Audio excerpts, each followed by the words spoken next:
welcome back to Anime on the Sea to Sky. Sorry for a bit of a delay. Work's been ramping up recently, and I've been trying to figure out a time in between to at least get the last of these items off of my list, considering that I've been going on a bit of a film-watching frenzy in the midst of Oscar season, for better or worse, and at least there's one good thing to be coming out of that, considering that I do believe that Everything Everywhere All at Once, without a shadow of a doubt, deserved nearly every single one of its wins. 7 out of 11 in terms of Oscars to nominations that they were able to get, which is, to me, absolutely crazy to that point. I mean, a little shaky on the nomination for Jamie Lee Curtis, since I do believe that Stephanie Hsu was probably the one that should have won Best Supporting Actress, but yeah, that's not necessarily too bad of a piece, considering that it seemed like everybody inside of that cast and crew was absolutely overjoyed to see the amount of success that they were able to get through inside of this anime award season. Now, I mean, in terms of the award season, I'm not necessarily surprised that Guillermo del Toro's Pinocchio was able to go through and win Best Animated Feature. Personally, like I said before, Puss in Boots was probably my favorite of the bunch, and then overall my favorite animated film of last year, period, was probably Inuo, but honestly, Pinocchio was far and beyond more than I would have expected for anything coming out of like that kind of story, especially with the quote-unquote Pinocchio fatigue that we were able to feel inside of 2022, which is kind of crazy of any title for that to go, but what can you do? Everything's out of the way now, so at least I'll be able to go through and focus on a couple more things that are more animated than not. And considering that, probably one of the biggest surprises and one of the set of sentences that I never would have been able to expect to be put in the same strain would have been that there was a crowd-funded anime based on H.P. Lovecraft's Mountains of Madness, where it's essentially climbing a mountain of terror against horrifically high odds and Cthulhu monsters galore, which is just so ridiculous in the sense that it's just mountain climbing and anime, well, not anime style monsters, but then just Lovecraftian horror pieces that are going to be climbing the mountains just as much as our characters are. So it's just so... It seems like it's right up my alley, where you've got mountain climbing and monster killing all in the same bid, but I don't know, only time will tell to kind of see how this is going to go, but off just the idea alone, it is going to be getting me more than enough invested for me to go in, now that it's in the middle of production. And on top of movies that you're probably going to go through and see this year, as this is a yearly reminder, there is going to be a Ghibli Fest lined up at the majority of movie theaters lining up across North America for another year. And in terms of 2023, we're going to be getting stuff like My Neighbor Totoro again at the top, Ponyo, and The Wind Rises. But you do already have the mainstays. You've got Howl's Moving Castle, you've got Princess Mononoke, you've got Spirited Away, you've got all the mainstays for the rest of this. I'm still going to continuously tell people to say, hey, go watch Porco Rosso. It is easily one of the, not necessarily the most underrated films inside of Ghibli's catalog, but it is easily my favorite, so I'm going to try and shill that film as many opportunities as I can, and that's going to be screening on August 20th and 22nd. Basically, all of these films are going to be screening between March 25th and November 1st, so you'll have the opportunity to see all 10 of these films throughout the course of the year, so whenever you have the opportunity to go and check the schedule at your local theater, honestly, go and give them a watch.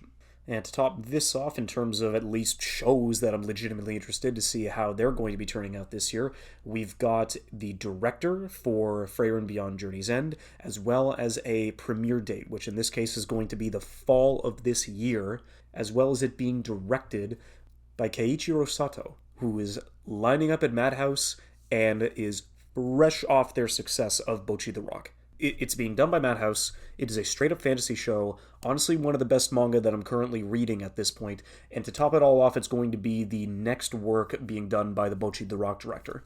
I'm not going to overhype this. All I know is that I'm just going to accept the fact that this show is in really good hands. It is a phenomenal source that they're going to be adapting, and to top it all off, there are more than enough competent people that are going through to be able to produce this show with the amount of passion that I would imagine seeing them do the same thing that they did with Bocchi the Rock.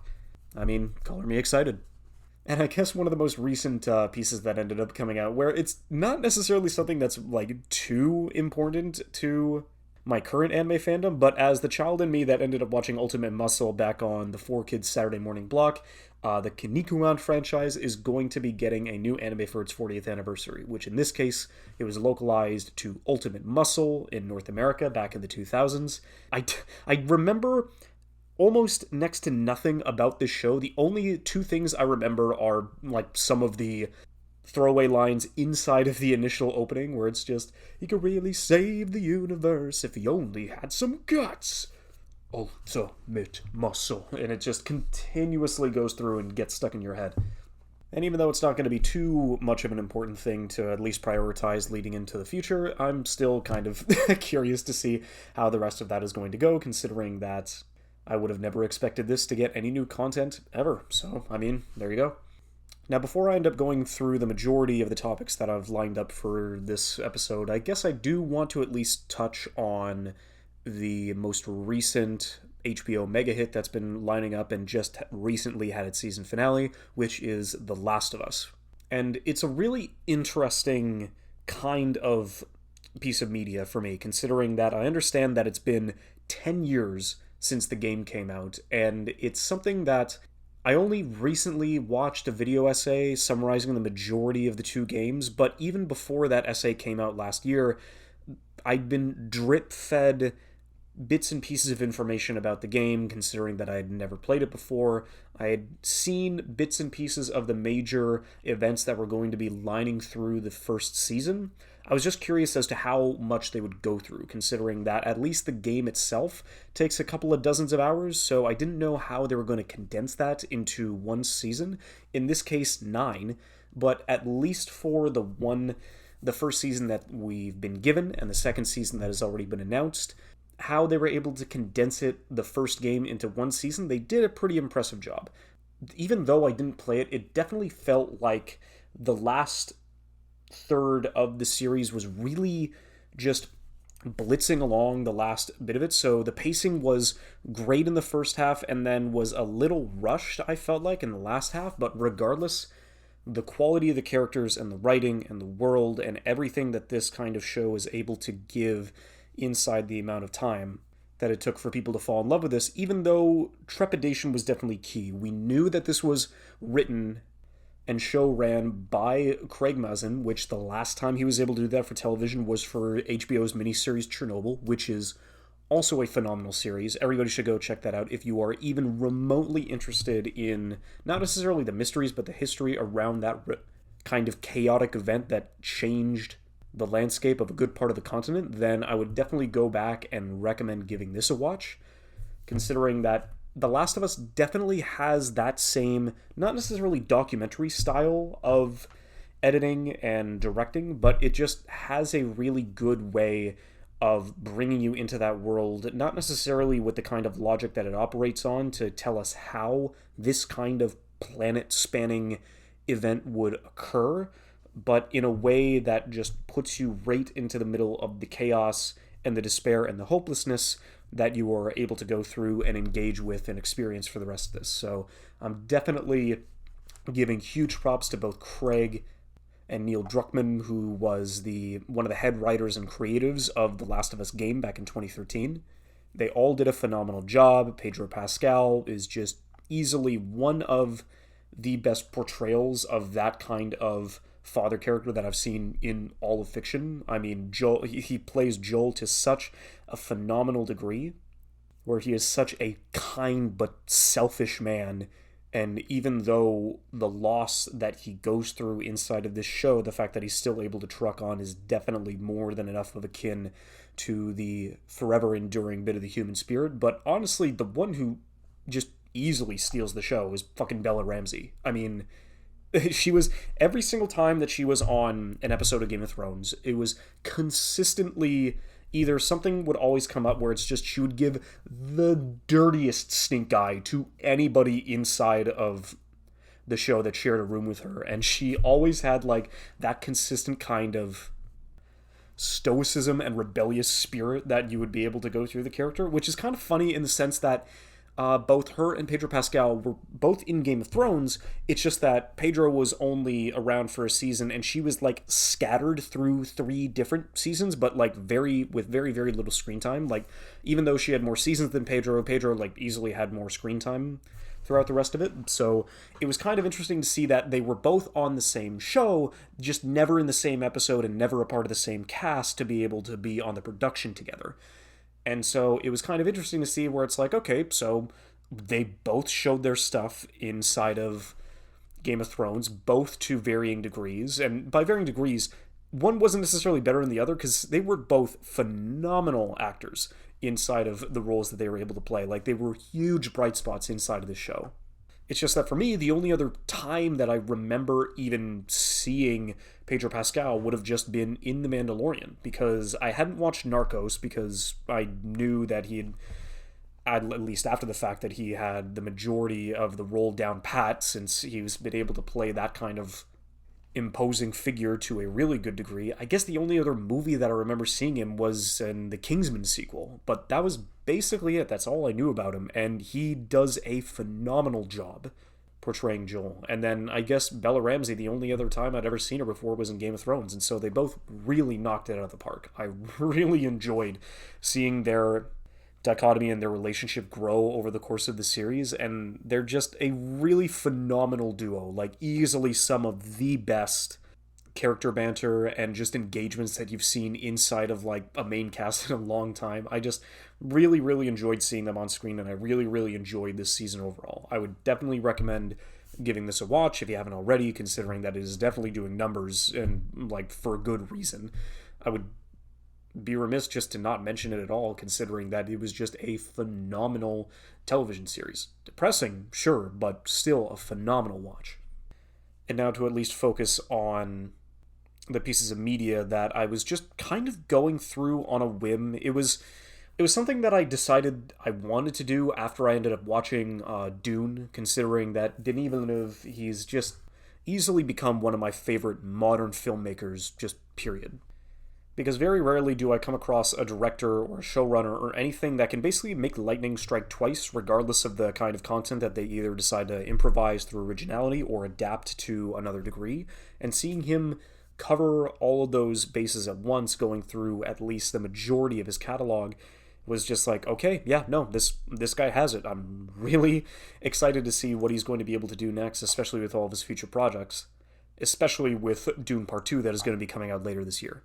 Also, he's one of the only Canadian filmmakers that I can basically just count on my hand, so, like, that's definitely a plus. But in this case, I was curious about what he was not necessarily capable of, because I already knew he was a phenomenal filmmaker, a director, a writer, basically just everything that you would be able to find inside of somebody like that, but then also kind of what he did initially. Like, how was he in the early works before he ended up helming such huge productions like Blade Runner 2049 and essentially readapting the Dune books. And I didn't end up going through to watch August 32nd on Earth or Maelstrom, even though those were his two directorial debuts, considering that the majority of that is kind of far and away. You can see bits and pieces of those films like make his way into kind of his iconic style leading into the rest of his catalog, but not a lot of the craziness and the kinetic energy is essentially transitioned into his later works. Considering that the first time I had heard of the Polytechnique Massacre was basically through reading up on the history of the Tragically Hips, one of the EPs that they never did end up putting out, but in this case through Saskadelphia. And so this was on a song based just called Montreal, going through bits and pieces of this school shooting that essentially was a horrific event for misogyny and anti-feminism. It was something that was not necessarily shot in a more directorial style, but something that does jump around in time depending on the character that you're focusing on, and never necessarily leaving you with any kind of just safety or just any kind of calm. Because you know what's going to be leading into it. You just want to know if there's going to be any hope to be found or anything that can be done for the people who were even able to survive. Even after taking a break for 10 years inside of his film career, I think the only good thing that ever came out of that horrific event was the fact that he was able to go through and display the horrific event with such reverence and have it more grounded. Not especially why he ended up shooting in black and white, considering that he didn't want to essentially stylize or glorify the violence that was on display. It was just horrific and should never be even displayed with an ounce of flair. It's just dark and cold and hopeless, especially when you're inside of a scenario like that. So hats off to him for emulating that kind of hopelessness inside of this world. And it doesn't necessarily get any any brighter for that, especially when it comes to Incendies. It's just, there's definitely a common thread where there is flickers of hope inside of a bleak, nihilistic, and just completely chaotic world wherever he decides to point his camera. It's just not necessarily something that it never tries to make you comfortable, never tries to get you to enjoy the experience that you're going through. You are just sitting and experiencing the movie regardless of the tone and regardless of the expectations that you're going into. And even though Incendies just has flickers of humanity, it is lost inside what is mostly just a horrific goose chase that leads to an even worse off conclusion than you could have ever imagined. And so it's, as his repertoire goes on, you start to see increments of positivity coming through the majority of his work, but honestly not a lot, and especially not inside of Prisoners. Prisoners was probably the biggest surprise outside of his catalog that I decided to go back and watch through, because if there is tension and suspense and stress that can be condensed into one film and keep that atmosphere and that feeling for the entire runtime of the film, it is Prisoners. You get 5 minutes of calm, 5 minutes of setup, and then the next 2 hours is just nothing but nihilism, stress, and just sitting there being uncomfortable. But it's hard to put it, the best kind of uncomfortable, because you know you're on edge and you're just trying to see what essentially is going to be pushing these characters to the next end of a degree to try and find the ending that you want, but the movie never lets you get that easily. It's just always keeping you in suspense, always throwing tiny pieces of information that do nothing but anger and stress you out even more, regardless of the way that it's going through. And it's definitely something that is so consistent inside of almost all of Denis' works, is that your main character is going to suffer. And they are going to be stressed, and they are going to be high-strung, and they are going to be pushed to their outer limits of their sanity to see how well they do under pressure and how they're going to be able to either maintain their beliefs, their rules, their status quo, and their individuality, or is it going to crumble? And are they going to be ever able to recover from that? And it was definitely one of the best pieces of that film, in the sense that you know and you understand the lengths that these people are trying to go to in order to get their daughters back, and you understand it, and you want these actions to be rewarded with some kind of release from the stress and the horrifying aspects of every single scenario that you're put into, and it just never gives that to you easily. It never does. So it's just, I don't know. Prisoners would probably be like one of the biggest recommendations outside of his biggest blockbusters that I would have to give to people, because it keeps you teetering on that fine line, hoping that something against all odds is actually going to give and have some kind of positivity happen inside of a world that seems like it's devoid of any.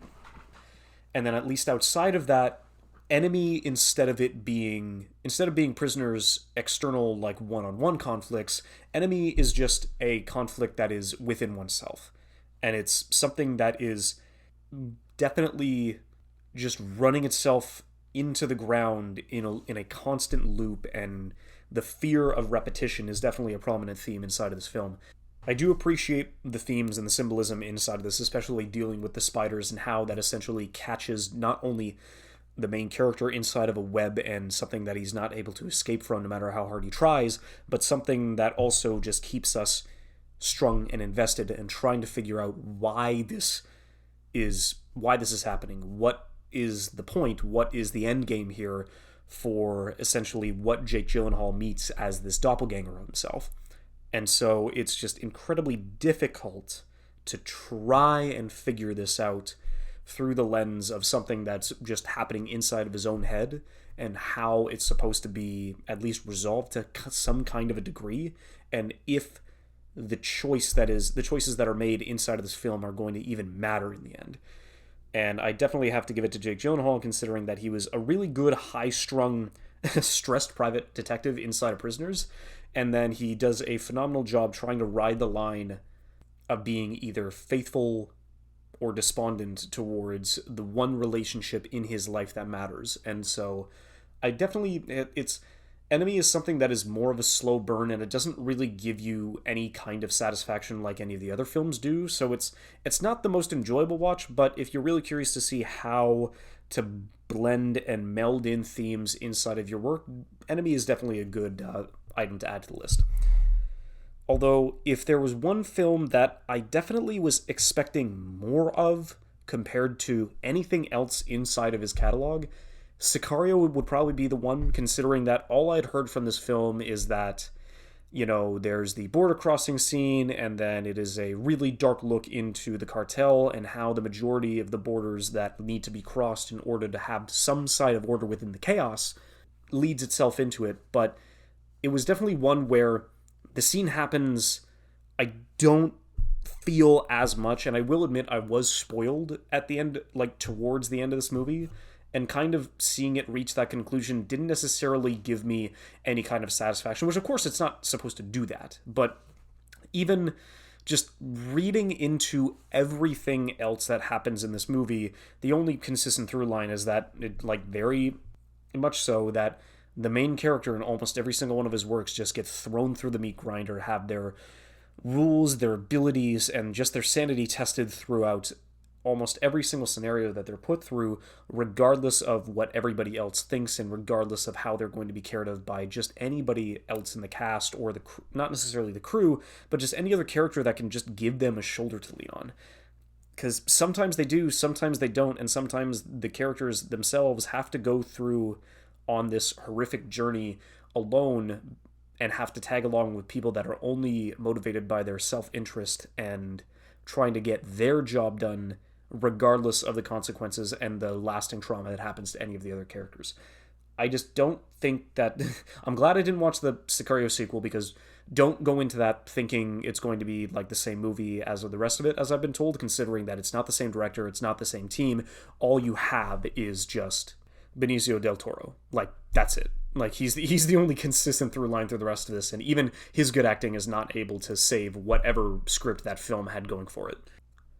And so I guess we finally get to one of the only optimistic films inside of his bunch, and that would just go to Arrival.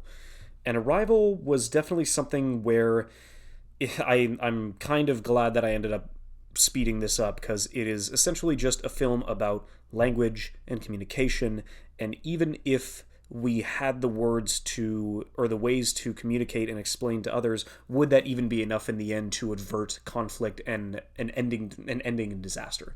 It's an incredibly slow movie to watch, considering how it's basically step by step that has to be restrained by rules, and the only way that you can step forward to try and make any breakthroughs in communication is breaking the rules that have been set, to try and figure out a way for people to essentially go through and have the opportunity to speak with one another, regardless of the species and regardless of those that are involved. He does do a phenomenal job with the film's relationship with time and how they are able to edit this, where you do believe that it's coming from a different perspective and a different way where and when the film takes place, but how it's able to do that and incorporate that into the story, and to show how big of an impact this kind of communication gives. It does throw a lot of good ideas and some kind of hope, and even though the choices that have to be made inside this film are tough and aggravating and will normally end in tragedy, do you still make those choices, even though you know? And so it's a very interesting way to at least look through that, and how the movie essentially relates the characters and how it relates the language to the overall plot of the story.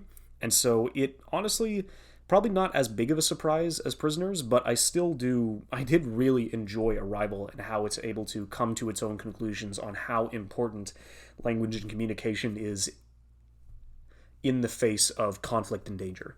And so now we get to Blade Runner 2049, which was the first of his films that I ended up watching. And I remember this back when I was in uni, and Blade Runner was a double header that I ended up watching. Where the first movie I watched in the middle of the afternoon was Thor Ragnarok, and that was a really pleasant surprise, and I was ecstatic going through and having the opportunity to watch that because it was a hilarious romp. Taika Waititi was just a phenomenal choice to like inject new life into the Thor franchise, and he was a really fun and engaging director, and all the banter was there, and it's easily like one of the best Marvel superhero films that has ever been made. And then I got to follow it up with Blade Runner 2049, which is probably I've only done like a double or triple header 3 times. And so this was probably, these 2 movies back to back were easily the best of the 3 experiences that I had, because you end up going with the kind of, dynamic, quippy, fast banter, and just overall large amounts of dynamic movement and color from Thor Ragnarok, and then you get Blade Runner 2049. I almost called it Cyberpunk because I don't know, Edge Runners has definitely been running around rampant in my head without rent, not without rent, but just running through my head rent free since I've been getting a couple of buddies to watch it. But Blade Runner 2049 was, I still think, is easily my favorite work of Denis by far. What he is able to accomplish with not only the tone and the story structure and how just he's able to take something that was already so influential and just an icon of cinema, and then not only give his own spin, but to honestly build on that world and take it into new directions that I never would have expected at all the cyberpunk genre to take, because it does still share resemblances and how it interacts with other cyberpunk works like, say, Ghost in the Shell, but how it's able to, even inside of a genre of film that has been running through media for decades now, the fact that it is cyberpunk. There are endless amounts of ideas that you can go and stem through this just one topic and make it more than enough interesting. And Ryan Gosling was just phenomenal inside of this film, for sure. He brings not necessarily a kind of energy, because he is very monotone and he is very stoic and he's very just straight-laced as K inside of this film, but how the film is able to drag him through the ringer and just see what the plot and what the revelations and what the story is able to give him. And even at the end of the day, he's still able to, regardless of his programming, move forward and not be held by anybody except himself. And yes, I do. It's because it's a sequel, yes. People can watch it first if they want, but it's like, no, I would definitely recommend you going to watch the original Blade Runner, even the director's cut, considering that it actually does give you pieces of information that are very important, especially when it comes to the revelations inside of this film. I really did enjoy the original Blade Runner, considering how it's able to still take that kind of world and that kind of set and environment and still breathe some kind of life into it. But yes, beyond a shadow of a doubt, Blade Runner 2049 is just my favorite work of his by far, and I'm hoping that he can eclipse that with the next few parts of Dune that he is going to be able to create, and I'm really curious to see how that's going to be lining up. And then, speaking of Dune, easily one of the best theater experiences I've had, period, especially with IMAX. Like, Dune was one of the first films that I ended up going back into theaters to watch in the middle of the pandemic back in 2021. You could not experience this the same way inside of just your own living room and trying, because it's like nice, it's comfy, you have the opportunity to control the environment, but just the vibrations of the speakers that you are able to feel inside of that theater, especially whenever the voice is used, is just mystifying and intoxicating. It was it felt good in the best possible theater experience way. Everybody just kept saying where it's just I had no idea that it was already quote unquote adapted, way back with Patrick Stewart and like what they were able to accomplish with the limited visual effects that they had back in the day. So thanks to Corridor Digital for at least shining a bit of light on that. But yeah, no, the introduction and especially the balls on this man, where it's like understandably part two was probably almost already like a good way through into production, but the way he just starts Dune with just, oh yeah, no, part one. And it's just, damn. So how much are they going to be able to give this man, even though he's like, yeah, fuck you, I'm producing this. This is gonna go forward whether we want it or not. I don't care how successful or how just abysmal it does at the box office. We are continuing, and I'm going to adapt this story. And so he does a phenomenal job leading us into this world. The soundtrack was just absolutely phenomenal. Like, when Hans Zimmer is behind the podium, then that those bass... that when Hans Zimmer is behind the podium, whichever compositions he's going to be throwing out at the screen is just going to hit you to your very core. He is a phenomenal artist whenever it comes to composing the pieces that he's able to do in almost every single project he's involved with. He is fucking nuts. But to top that all off, just the fact that this is only the first part of what is going to be a greater scale on the planet as well as a greater conflict, I am really curious to see how the rest of this is going to go. I still haven't seen, of course I haven't read any of the books. What is reading? There is only visual media, haha. But seeing how he was able to adapt this and just give it that kind of scale, especially in the cities, in the deserts, in the sea, well, in this case, the Sea of Sands, just so I know that I'm repeating myself, how he is able to bring this world to life, especially with how he's going to be setting up his characters where, like most, even though it is an adaptation, one that goes through the ringer, one that is going to be consistently having to overcome every obstacle that is going to be greater than the last, it is honestly just a crazy kind of adventure that you don't necessarily get to see anywhere else. And also, something that is you don't necessarily get to see too often, you get a son-mother duo that is going through the majority of the conflicts and the majority of the sets inside of this film, where it's just like the mom and the son, they are the duo that goes to kick ass inside the majority of the conflict. And I really love how derelict and dim the Harkonnens live inside of it, so you can definitely understand how chaotic and warmongering they are in the midst of it.